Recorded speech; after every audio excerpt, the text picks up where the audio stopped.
Thank you all for participating. We are so pleased to be able to bring you tonight's program on the stories of Irvine Park. And we want to thank Jeanne Kosfeld and Dick Kronick for being here tonight.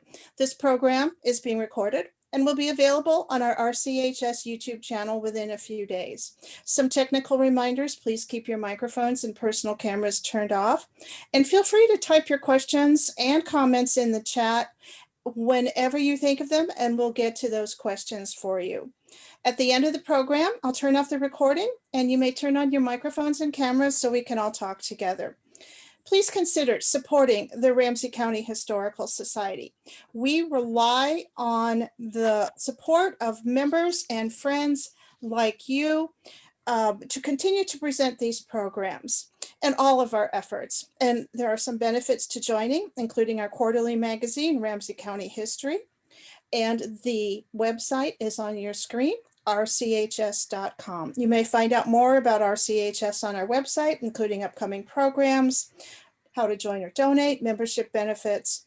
And I want to remind everybody that on Tuesday, June 22nd, we're having a very special History Revealed program with Professor Carlos Hill, who will be sharing his new book on the Tulsa Massacre, which took place 100 years ago this month.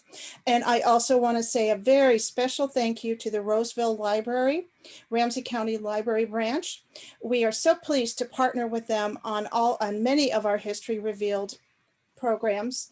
And thank you to the Roseville Library for doing that.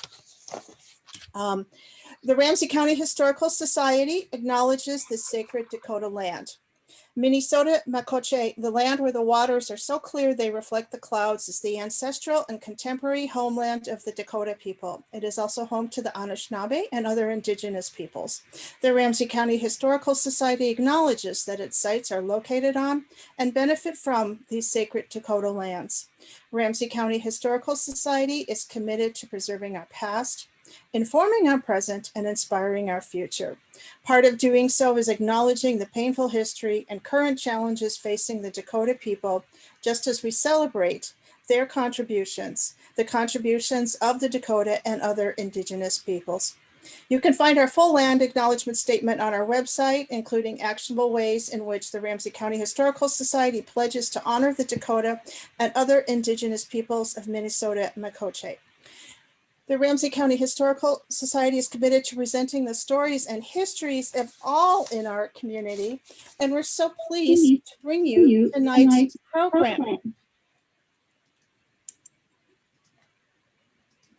So Jeanne Kosfeld and Richard Kronick teamed up together to create this wonderful new coloring book. And Jeanne paints primarily with water-based media, but her large body of work also includes print and board game design and public sculpture. She started her career as a newspaper illustrator and cartoonist, and along her creative path, she led the design department at the University of Alaska, where she was also an adjunct faculty member. In Minnesota, Jeanne worked as the creative director at the Ordway Center for the Performing Arts for 18 years. Jeanne has won several awards, and her work resides in many public and private collections. She has been honored with artists in residence around the globe. Richard Kronick is a full-time freelance writer since 1985, specializing in architecture and engineering, and is the co-author of 2 books, Prefurbia, Reinventing the Suburbs from Disdainable to Sustainable with Rick Harrison and Greg Yoko, and our coloring book, Neighborhood Architecture, Irvine Park, St. Paul, with Jeanne.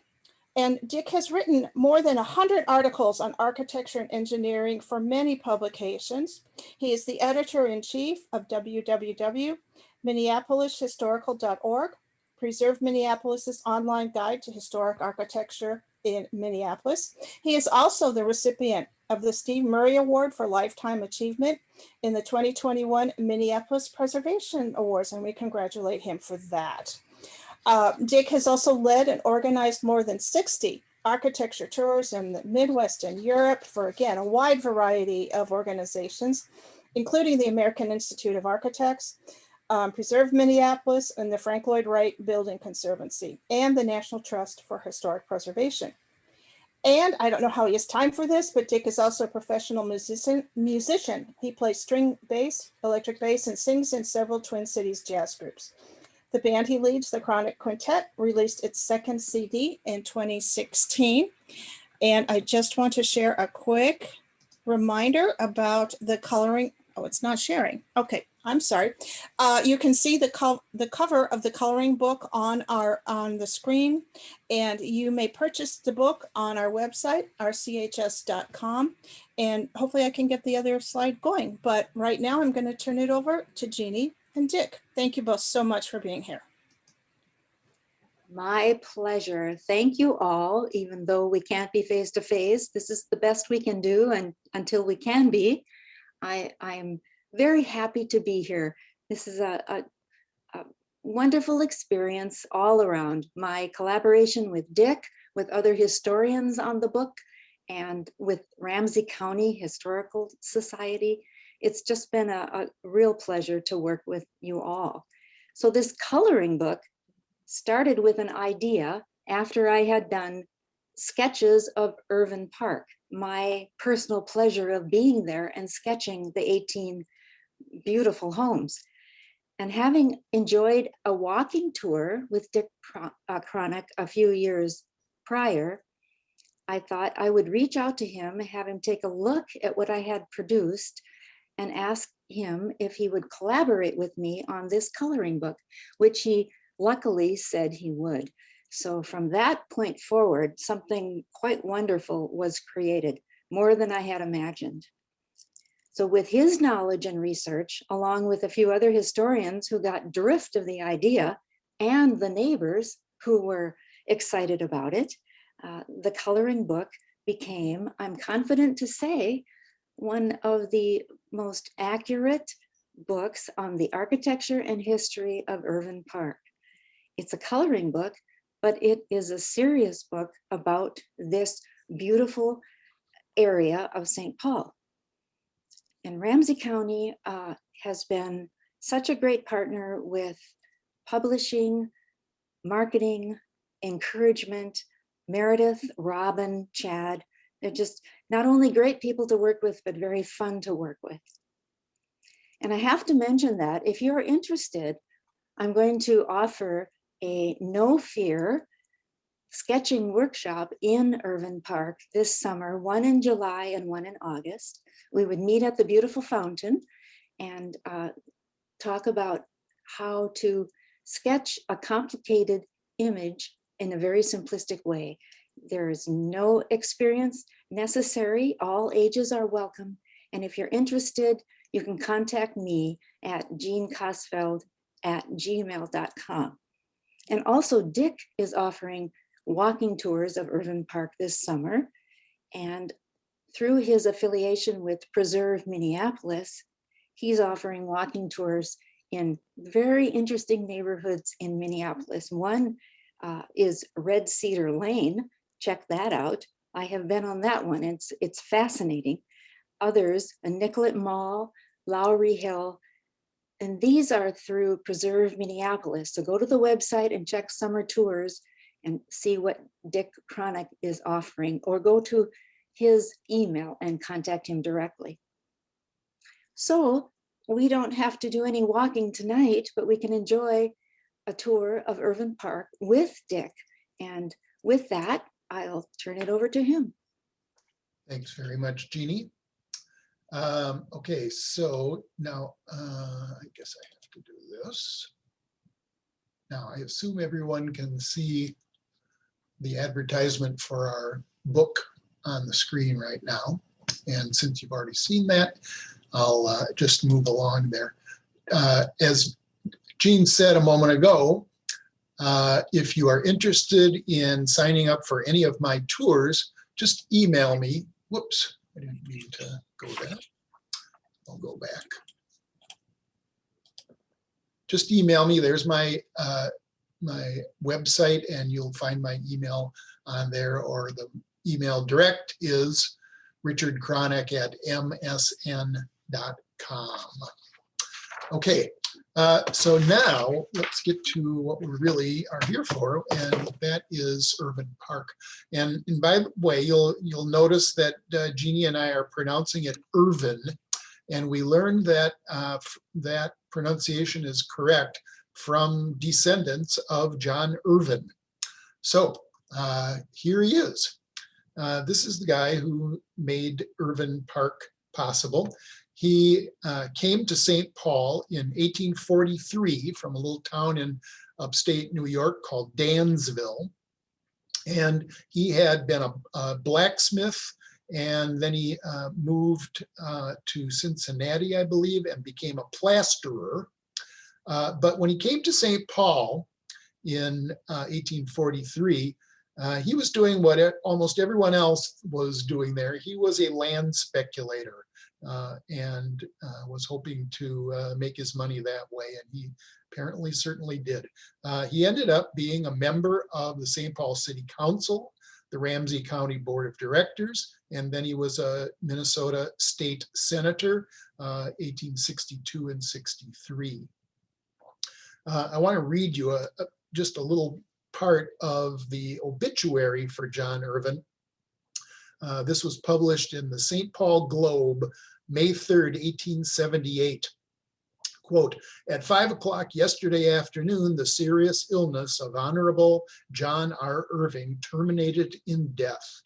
This event, though not unexpected by intimate friends for a day or two past, will cause a deep and poignant sorrow in the community, in which he has borne such a prominent part from the very infancy of St. Paul, a part entering so minutely into the settlement and growth of the city that a detailed account of Mr. Irvine's life during the years of his residence would be a history of St. Paul, end quote.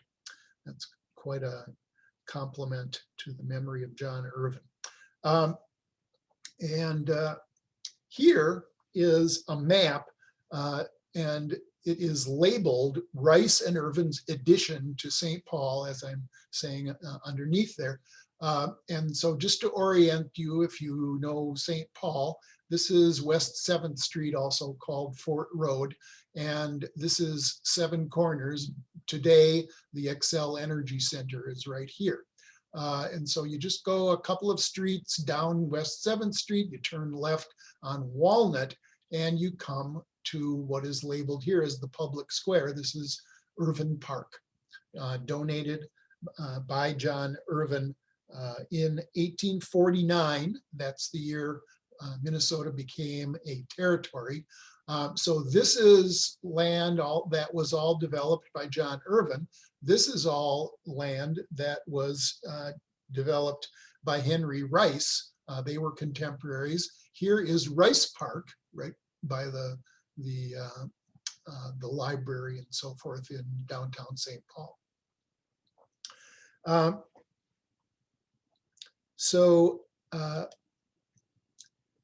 In that year of 1849, when he donated the land for the park and when Minnesota became a territory, steamboats were arriving in St. Paul. There were hundreds of immigrants arriving every day.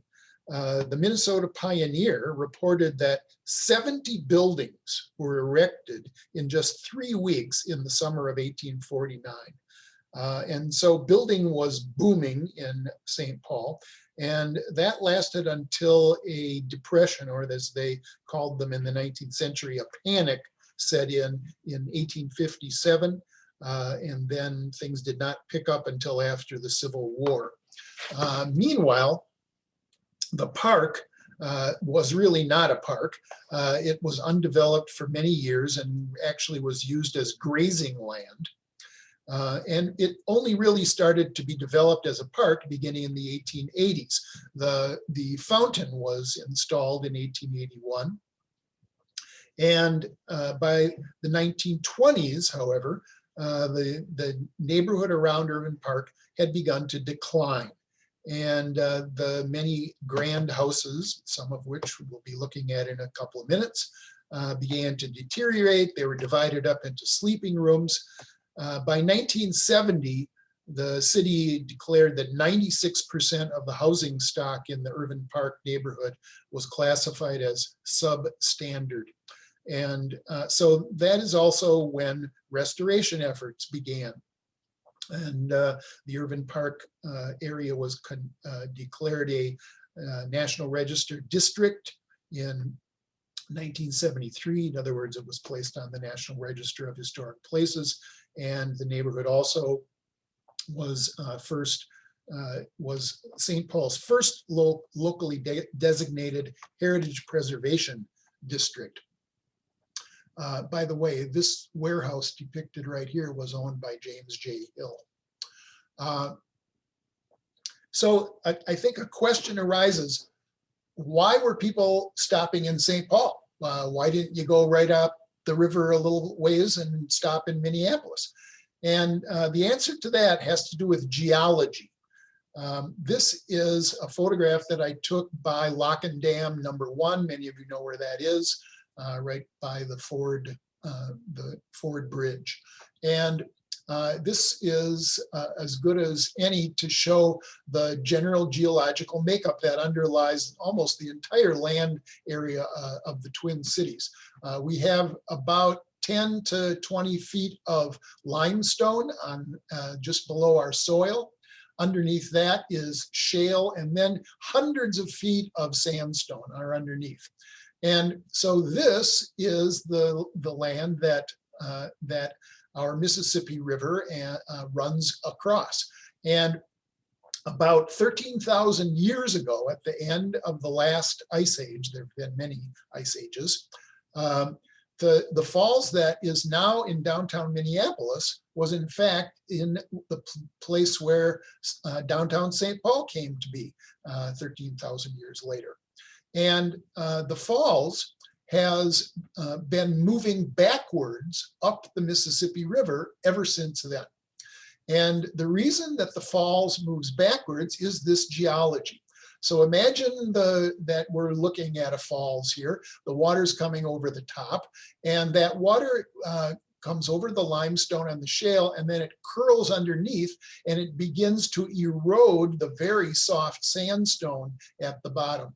And as the sandstone wears away, we're talking about time in the hundreds of years now, and even thousands of years, then the big chunks of limestone and shale lose their bearing, and they fall off into the river. And this has continued to go on for these 13,000 years. And so as a result, from downtown St. Paul to the current position of St. Anthony Falls, there is limestone rubble at the river bottom all the way along the way, left over from the movement of the falls. And in the middle of the 19th century, those wooden bottomed river boats could not go any further than St. Paul, or the helter-skelter limestone chunks would easily cut their hulls wide open. So St. Paul became a transshipment point because of that. You had to get off there, and so then people moved to various areas. So the geology is quite important. So here's the fountain in the middle of Irvine Park today.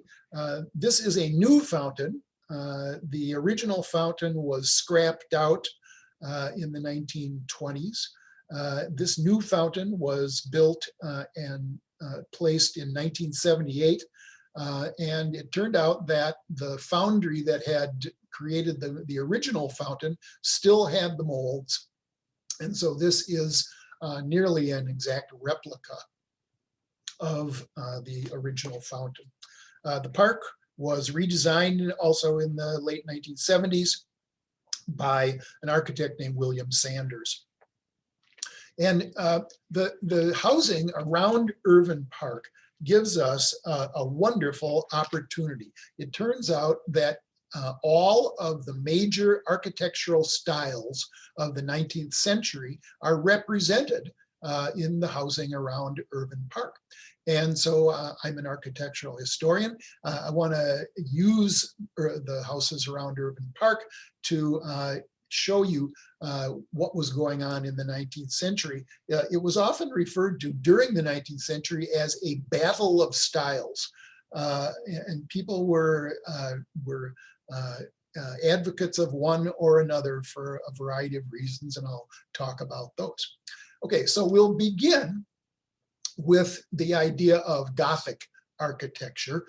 We have one house representing a Gothic style facing Irvine Park, and I'll show you that in a moment. But first I want to just talk about what is Gothic architecture. This is the architecture that was developed beginning in the 12th century in France and spread all around Europe. And it was structurally an innovation. The structural innovation of Gothic architecture is the pointed arch. Architects discovered that you could span a wider space with a pointed arch than a round-topped arch. And so they began building those big cathedrals around Europe. And one of the results of building in this way with these buttresses, flying buttresses, are shown just on one side, but they would have been on both sides of a cathedral. By building in this way, it allowed great big wide openings in the walls because the whole system of construction held everything up, and you didn't need masonry walls feet thick to hold up the building. And so you ended up having the ability to put in large windows. And so as you know, the standard came to be that windows were decorated with tracery, such as I'm showing here from a beautiful church in central London. And then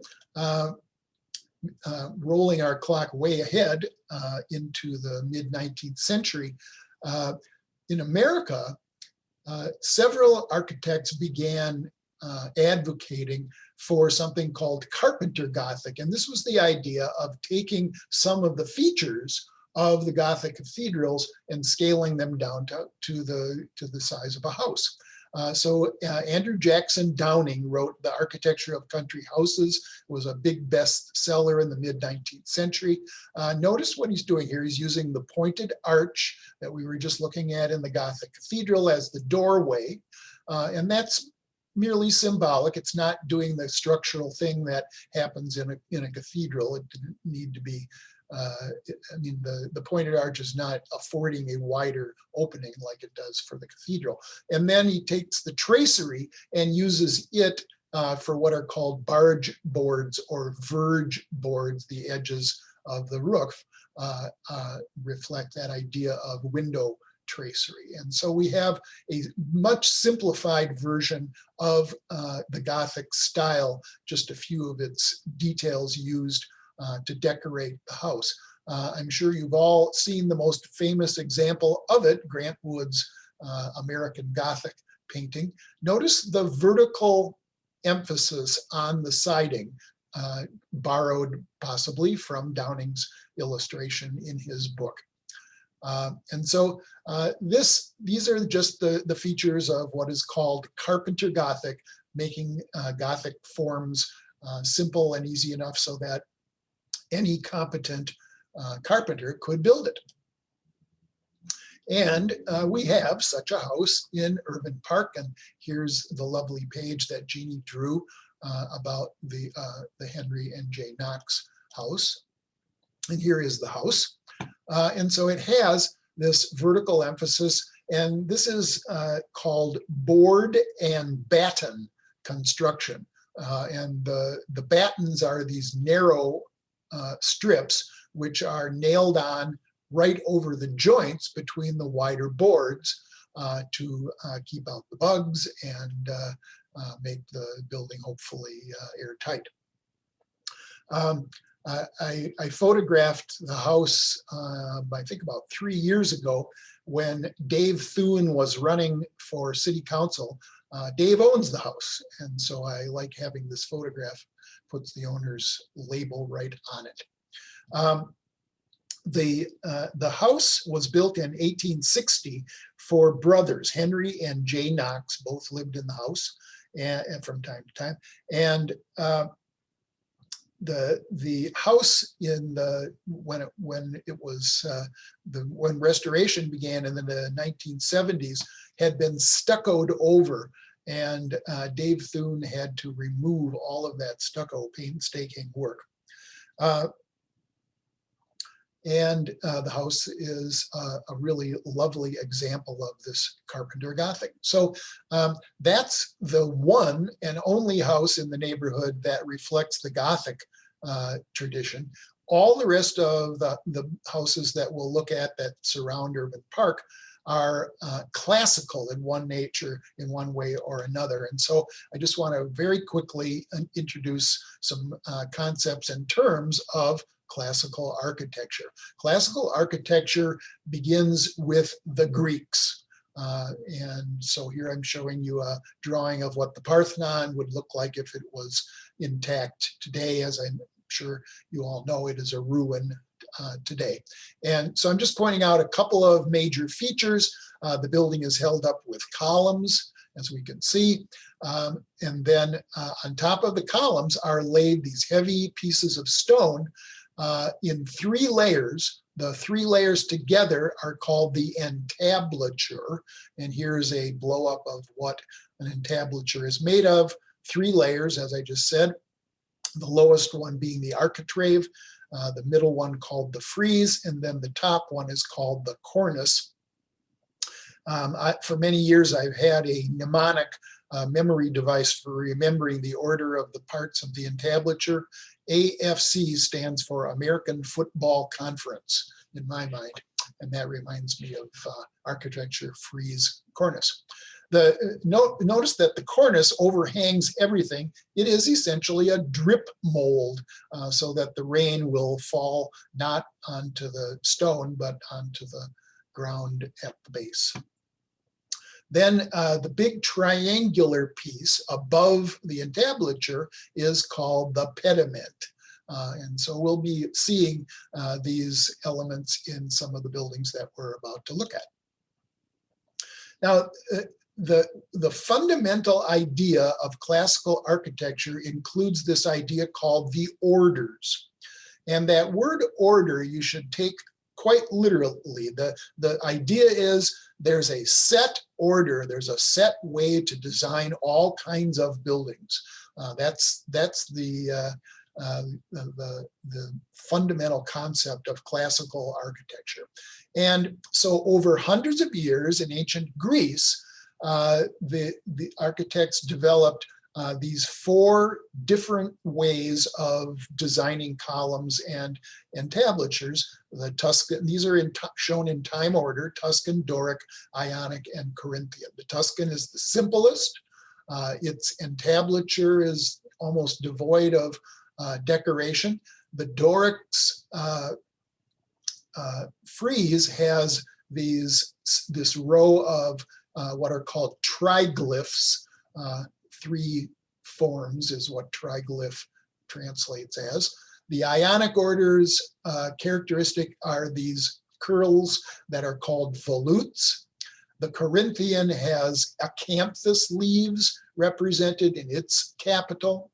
And so those are the 4 that were developed by the Greeks. Many hundreds of years later, the Romans came up with the idea of a composite column, and that has the acanthus leaves of the Corinthian paired with the volutes of the Ionic.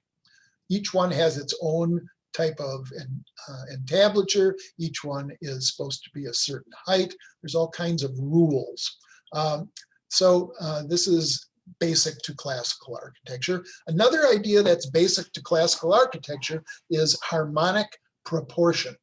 I bet everyone here remembers the phrase, the Pythagorean theorem, which was how you figure out the length of the hypotenuse of a right triangle. Well, the same guy, Pythagoras, discovered for the first time, as far as we know, this idea of harmonic proportion. And what that means is if you stretch out a string, like as Robin said, I'm a bass player, so one of the bass strings on my upright bass, if I put my finger to fret it so that I cut the string's length in half, then I will hit the octave of the note that is played with the string untouched. And there are set ratios for the perfect fourth, for the perfect fifth. These are parts of the musical scale. And so the ancient Greeks, the ancient Romans, the people in the Renaissance, many hundreds of years later, they all thought that this clearly was the way the gods, or later God with a capital G, intended the universe to be. And so they thought, well, we should be following what God does. And so they designed rooms that have proportions of 1 to 2 and 4 to 3 and so forth. So proportion of lengths is a big part of classical architecture. The third thing that characterizes classical architecture is symmetry. And I'll read you the complete quote here that I just have a fragment of on the screen. This is from the Baron de Montesquieu, one of the Age of Enlightenment philosophers of the 18th century. He said, "Symmetry is necessary where a multitude of objects are presented to us in one point of view, because it thus aids us in forming quickly an idea of the whole." So this is a rational argument for why there should be symmetry. So those are the three basic components of classical architecture. We have the orders, we have this concept of harmonic proportion, and symmetry. All right, so let's see how that comes out in architectural styles of the 19th century. So the earliest 19th century style is called federal style, shown up the name up on the right-hand side here. And I'm comparing it with the previous dominant style in American architecture called Georgian. Well, when we won the Revolutionary War, nobody wanted to call anything Georgian anymore. And so the name went out the window, and the people started calling their architecture federal style. It was still classical. We have these brackets holding up the hoods over the windows are from the Renaissance. We have more brackets up on the cornice here, a very classical entablature. But the difference between federal style and the previous Georgian style was one of simplicity. Georgian architecture was called Baroque, and that word Baroque was a pejorative when it was first used. And it's referring to things like this, the so-called split pediment. There was, of course, no such thing as a split pediment on a Greek temple. You had to have a complete pediment that came to a peak at the top so that rain would be washed off to the sides. And so this is taking quite a bit of liberty with the whole idea of a pediment.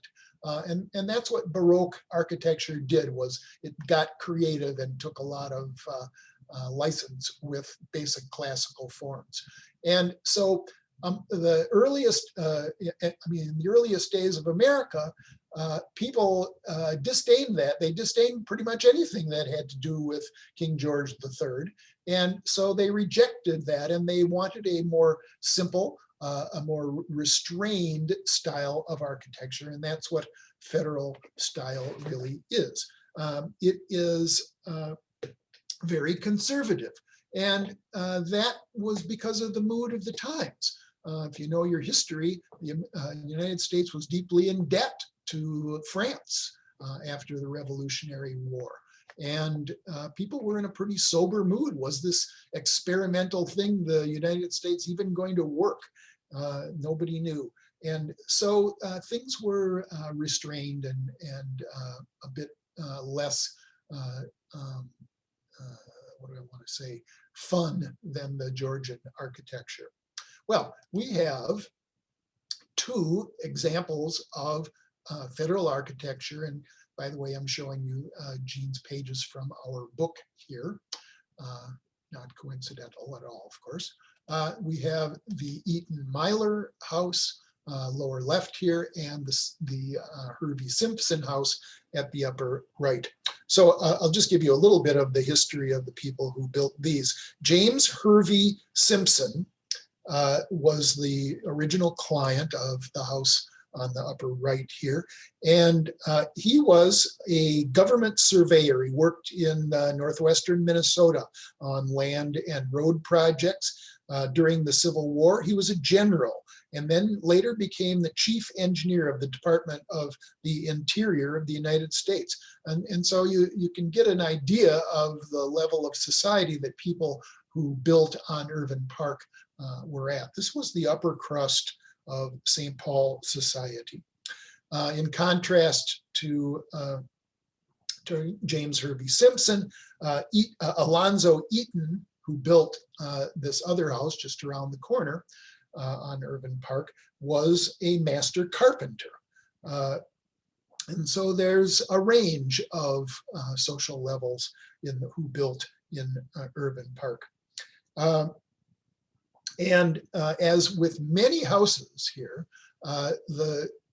both of these were moved to the place where they now reside. The Simpson house was originally on Sherman Street, just a few streets away from Irvine Park, and it was moved to its current location in 1978. The Eaton Myler house was moved from the corner of Douglas and Forbes Street to its current location in 1981. About half the houses on Irvine Park were moved here. So here we have two really nice examples of that reserved classicism that the Federal style is all about.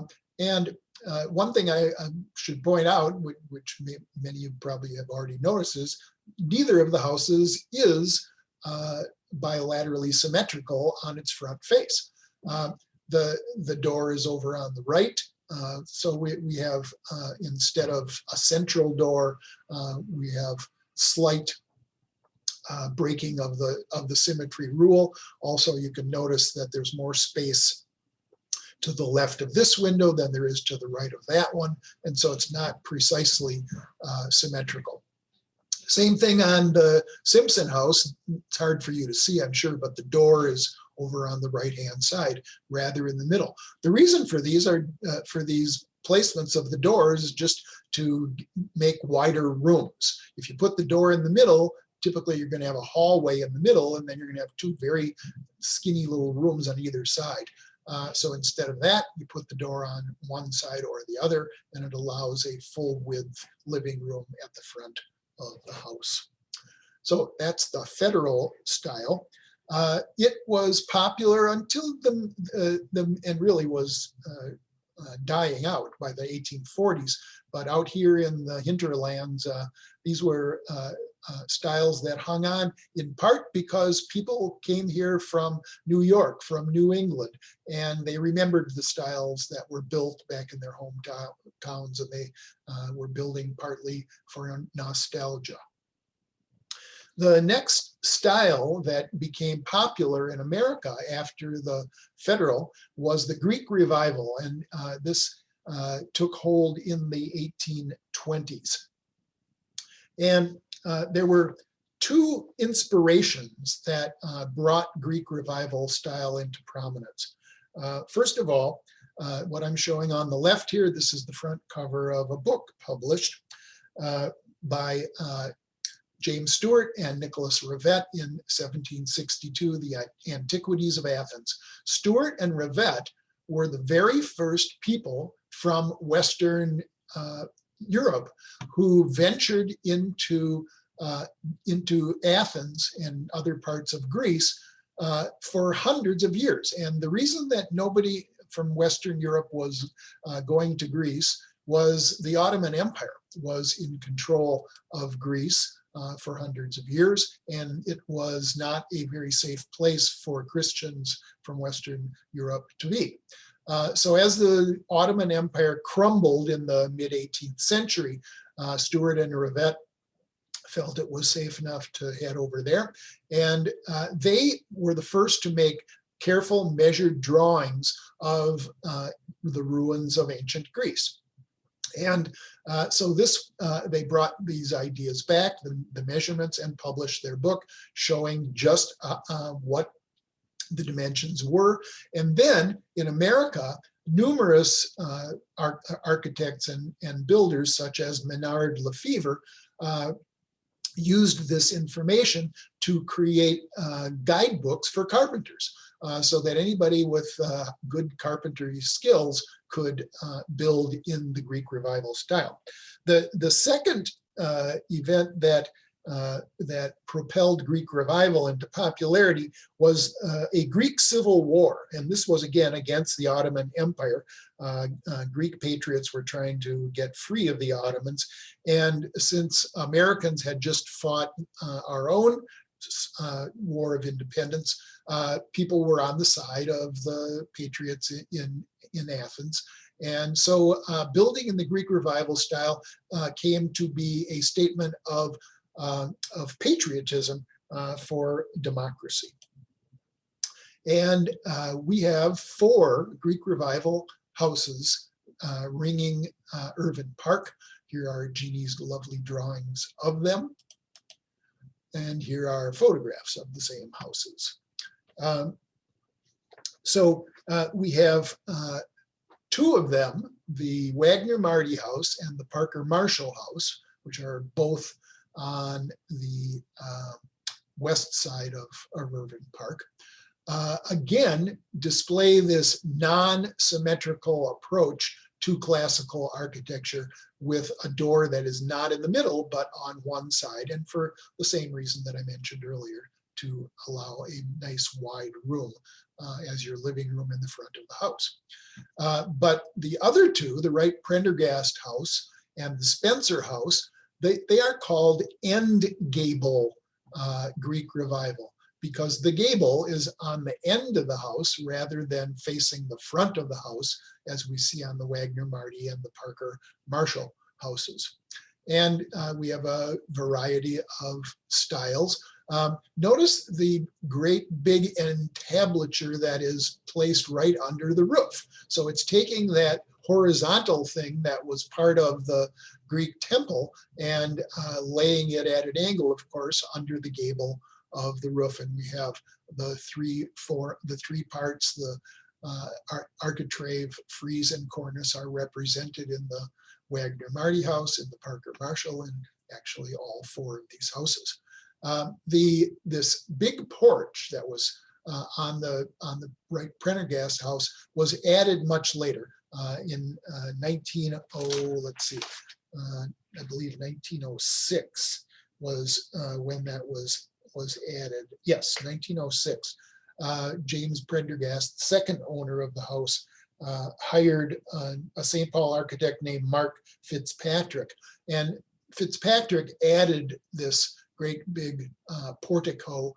And this is very much reflected in the style that was starting in the late 1860s and 70s called colonial revival, with great big 2-story columns, something unheard of as we see the columns that are just 1 story high on the Parker Marshall house. So a little bit of history of these houses. The Parker Marshall house is named in part for Elizabeth Parker, who was the wife of the family that first built it. And I want to read you a short quote from her. This is in a letter that she sent to her mother and her sister in 1850. She said, "I had a small party last Thursday eve. Among them was His Excellency Governor Ramsey and lady. By the way, she is very handsome, and a Quakeress from Philadelphia, and a splendid woman. Another one of the party was Chief Justice Goodrich. Hannah, she's citing to her sister named Hannah. The people are very dressy here, as much so as in Boston. We have 5 churches in town and 3 bells. We are quite citified, you see," end quote. Well, this house later was owned by William Rainey Marshall. This was Minnesota's 5th governor. And you could be sure that a vote for Marshall, according to a newspaper written at the time, said was a vote, quote, to confine slavery to its legitimate limits and never to let it spread 1/8 of an inch in territory now free, end quote. The Wagner Marty house, the bright yellow house at top left, was built in what is now the suburb of Woodbury, and it was moved here in the 1980s after a previous house on the site burned down. There have been 2 other houses actually on this site. The Spencer house, with the end gable, recall, was built by a master carpenter named Amasa Mason, and it was built for William and Marie Spencer. William was the clerk of the St. Paul District Court from 1863 all the way to 1897, 34 years. And this house had been stuccoed, like we saw with the Knox house, and all of that had to be removed and was done so in the 1970s. So a little bit about these houses. We're now going to move on to the second, the next style that swept both England and America, beginning in the 1830s. And this is called Italianate. And so this is copying directly from the Italian Renaissance. The Italian Renaissance existed for about 200 years in the 1300s through the 1500s. And it was, I mean, the word Renaissance refers to a rebirth of classical architecture. So then that idea spread all over Europe and into North America. In 1832, Sir Charles Barry almost literally invented the Italianate style all by himself. And this is the first example of it, called the Travelers Club. It was a private club for gentlemen. And so notice that it's right flush to the sidewalk, or the pavement as they call it in England. And so it couldn't have a big portico sticking out, a porch or anything. It had to be basically a flat front facade. And so all of the decoration is near the top. We have little pediments over the windows. We have a huge cornice sticking out about 2.5, 3 feet over the street. So almost all the decoration is near the top.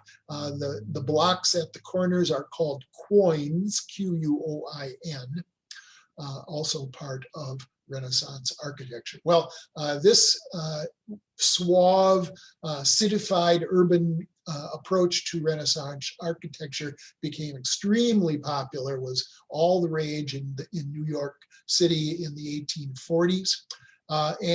So that the popularity spread all over the United States. We have one of the grandest examples in St. Paul here, the Burbank Livingston Griggs house. Burbank was in the transshipment business, running stagecoaches, barges on the Mississippi River and so forth, and could afford quite a grand house. So this is the Italianate style, characterized by tall, narrow windows, usually some kind of decorative caps over windows. And I'm giving you an inset of the Burbank Livingston Griggs house, these great big oversized brackets, much, much larger than they need to be to hold up the roof, and much more ornamented than they would need to simply hold up the roof. And we have 2 lovely examples of Italianate architecture in Irvine Park. We have the McDonald House and the Horn House. And they're on the south edge across the street from Irvine Park, both. Just separated by the Eaton Myler House that I showed you a few minutes ago. And so here we see the tall, narrow windows, interesting caps. This is an architectural style that was that allowed the architect to freely come up with ornamental details, and we certainly see that in the MacDonald house. John MacDonald was another carpenter like Alonzo Eaton, and he built not only his own house, 1873 here, but another house that I'll show you in a couple of minutes, the Marie Landfer house in the Queen Anne style. And I think I just misspoke. It wasn't built here in Irvine Park. The house was moved here from Smith Avenue in 1978. When the house was moved, it turned out that they had to park it in the street overnight before it was actually moved onto the lot. And when the workers came back to the house the next morning, the house had received a parking ticket. This is, as far as anybody knows, the only house that has ever received a parking ticket in St. Paul. The other house in the Italianate style is the Horn House on the right here. And this house today faces Irvine Park, but originally it faced the river, which is in the bluff just behind the house, of course. And it was built for a doctor, Dr. Jacob Stewart, physician who was the physician to the 1st Minnesota Regiment in the Civil War. He later served 5 terms as St. Paul mayor. The third owners were the Horns, Henry and Fanny Horn, and they bought it in 1881, and they hired a well-known St. Paul architect, August Gauger, to redesign the house, and they wanted him to basically reverse the facing of the house. And so they turned it around so that it faces the park, which had by this time been made beautiful, rather than the river. The house, the back part of the house, not shown here, was destroyed by a fire in 1980. Again, tall, narrow windows, ornate window caps, lots of little classical detailing that's hard to see in this photograph, I guess, around the porches. Then the Queen Anne style became all the rage, and this happened starting in the 1860s, really reached its height of popularity in America in the 1880s. And the Queen Anne style was literally invented by a few architects who all worked in the office of Richard Norman Shaw in London, England. And Shaw was, you could easily say, the dominant architect of the last quarter of the 19th century in England. What's characteristic of the Queen Anne style is bulginess. Things like these windows that stick out. A window that sticks out like this is called an oriel, O-R-I-E-L. And this is one of Richard Norman Shaw's greatest examples of it in the Chelsea district of London, called Swan House. The idea of the Queen Anne was to give architects much more freedom than the rules of classicism would allow. And so they are using classical details. Here's basically an entablature made up of the moldings that I've shown you before. And so there, and brackets such as over here. So all of this is classical details, but thrown together in a very unclassical way. No symmetry, lots of things sticking out in places that no ancient Greek would ever have done. So this is the first name that Shaw and his associates gave to the style was Free Classical. And then they changed it to Queen Anne. It has really nothing to do with any of the queens of England named Anne. It was just chosen as essentially a marketing name to give to the style, to give it some historical weight. Well, the style comes over to America, and this is the very first Queen Anne building in America. It is called the Newport Casino in Newport, Rhode Island. It's not a gambling place. Even we think of that word casino, of course, but it was essentially a gentleman's club, or a club for men and women, I believe, designed by the famous firm of McKim, Mead, and White. And so then it spread all across America, including to Irvine Park, of course. And we have two lovely examples, the Robbins House and the Murray Lanford House.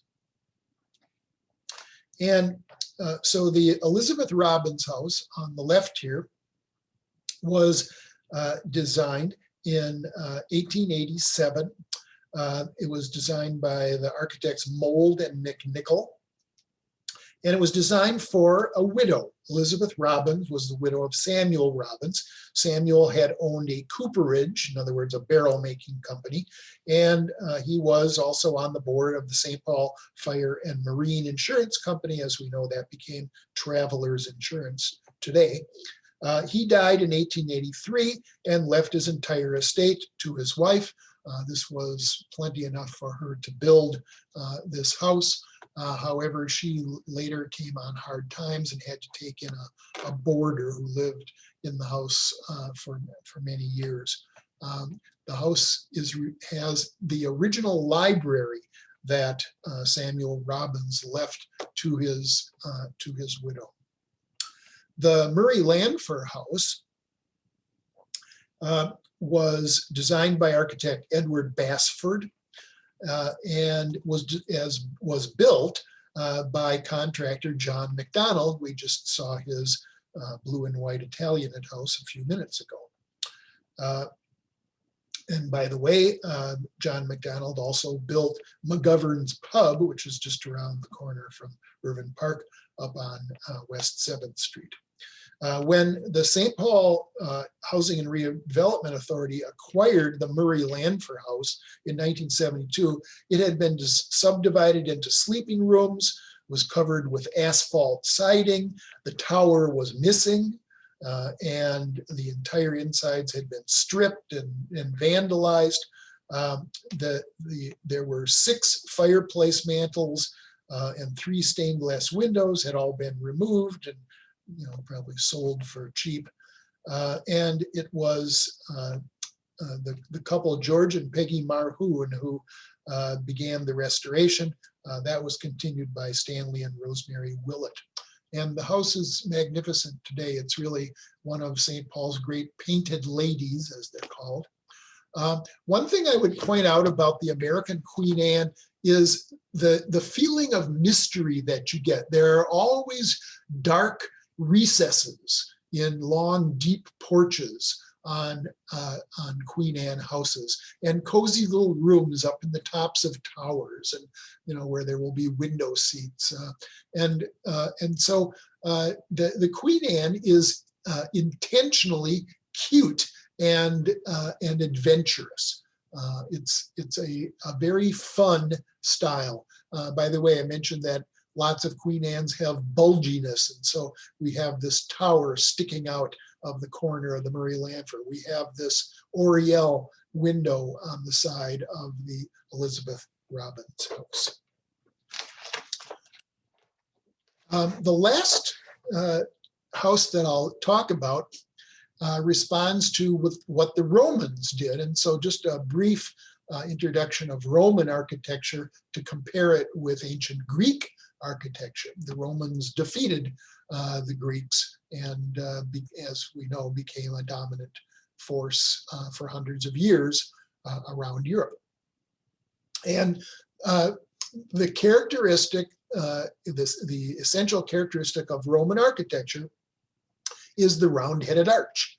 The Romans used it as their basic structural system for almost every kind of building you can imagine. Represented by the aqueduct and the Colosseum here. And I know it's hard for you to pick it out. Probably this column is right here is the best example. Many of the others have deteriorated, but what the Romans commonly did is they took the columns of Greek architecture and used them not to hold anything at all up, but just as a decorative splash in between the rows of arches on the Colosseum. And then I want you to roll your clock ahead about 500 years from the end of the Roman Empire in the 400 of the Christian era up to the 11th century. And then we get a style of architecture called Romanesque. And so it is using the round arches form of Roman architecture. But this, if you can believe it, is a church in Mantua, Italy, and it doesn't look like much like a church that we would imagine in America. But this was at a time when a church was a refuge and was a battlement, when anti-Christians would be barbarians might be trying to break down the walls. And so Romanesque architecture was characterized by thick masonry walls, defensive walls, very small openings, and that was in part because of the thickness of the wall. You didn't want to open up a big opening that would allow arrows or spears to come through. This round headed arch architecture with thick masonry walls actually became quite popular in Europe starting in the 1860s and 70s. And just at that same time was when, well, a little earlier in the 40s and 50s, was when Otto von Bismarck was uniting Germany from the dozens of principalities that had once existed. And architects in Germany in the middle of the 19th century thought about, well, how are we going to express this new unity of Germany? And they came up with what they called the German round arch style. In German, it's the Rundbogenstil, the round arch style. And it became the symbol of unified Germany. And so it was a patriotic set of forms. And somewhat ironically, I suppose, it came to America many, many times in the form of a brewery. Our Schmidt Brewery just up West 7th Street from Irvine Park is a really good example of the German round arch style. And it so happens that we have a house in Irvine Park also in the same style, and that is the Ohagi House. I suppose back in Germany, where Justus Ohaga was born, his name would have been pronounced Ohaga, but I'm pretty confident that it was probably read as Ohagi by Americans. And Justus Ohaga came to St. Paul from St. Louis, and he had graduated from the University of Missouri. He was a physician, and he became a really important person in the annals of St. Paul. He founded the St. Paul Public Health Service. He donated the land that now has the Harriet Island bathhouse on it. And his medical claim to fame is that he performed the very first gallbladder operation, as far as we know, in Minnesota, and some accounts say in the whole United States. This was in 1886. So we have this German owner. I should have mentioned he was born in Hanover, Germany. And not surprisingly, he hired a German architect in St. Paul to build his house. His name was Emil Ulrici, U-L-R-I-C-I. And so this house, I would have to say, is really a hybrid of styles. Like the Murray Landfer house that we looked at a couple minutes ago, it has an offset tower bulging out. And so that makes it Queen Anne-ish in a way. But the round-headed windows, this is what gives the Romanesque look to the house, and these blank openings here with similarly round openings. And then, how do you do stately thick-walled masonry in 1880s St. Paul? You do it with brick, probably not with stone. And so we have a hybrid here. We have a house that's a little bit Queen Anne and a little bit Romanesque. I'm giving you a close-up of this bas-relief of a female face here. Nobody has been able to tell me who it may be a portrait of, but excuse me, putting bas-reliefs of a female face on a building was part of the Queen Anne style. And of course, over in England, they had, excuse me, they had portraits of, my mind just went blank. Queen Victoria, of course, is who I was trying to think of. I doubt this is a portrait of Queen Victoria. Maybe it's Mrs. O'Hagy. Well, we don't have a lot of time, and so I'm going to leave it at that. But if anybody has questions, you can, we'll see what's in the chat.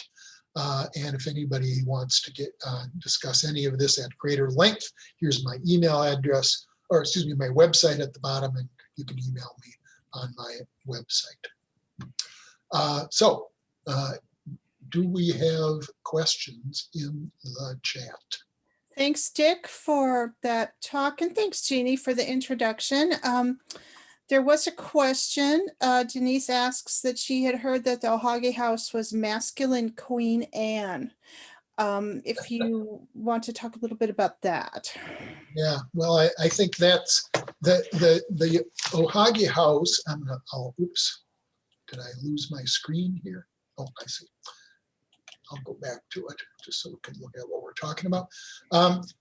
You know, this idea that I presented, that it reflects German patriotism, is not well known. There's a long article that I've read in an architecture journal all about the German round arch style, and I'm pretty confident that a German doctor and a German architect would have been well aware of that idea from their homeland. And so somebody who calls this muscular or masculine Queen Anne is just, you know, trying to do what everybody else is. How do you make sense out of this architecture? Yes, I do see the Queen Anne influence. As I mentioned, the tower is typical of Queen Anne. The asymmetry of the facade is typical of Queen Anne, but it's not quite the sweetness and light that Queen Anne ought to be. And so I can understand why somebody would think of it as sort of a masculine version of Queen Anne, and maybe that's what it is. So I'll leave it at that. Any other questions, Robin? I don't see any right now. Some people had questions, but you answered them in the program, which was great. Thank you. Of course. And John did ask about the horn house, if it was turned or just redesigned. And Jeannie answered that it was just reconfigured to have the main entrance face the park. So for those of you that missed that question. And Dick, if you wouldn't mind putting your website back up. There was a question about that, if it was Richard Kronick or if it's Richard L. Kronick. And thank you for pointing that out. My own mistake on my own website. It is Richard L.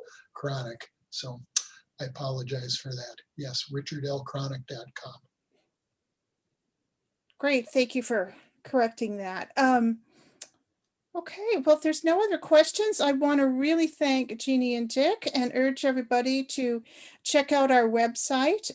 Check out the coloring book. It's a great coloring book. It has lots of information. The drawings are fun to color, and that is available on our website, or you can call the office. And what we'll do is we'll turn off the recording in just a second, and everybody can stay on if you'd like, and turn on your cameras and microphones. And again, a big thank you to the Roseville Library, and thank you for everybody for coming tonight.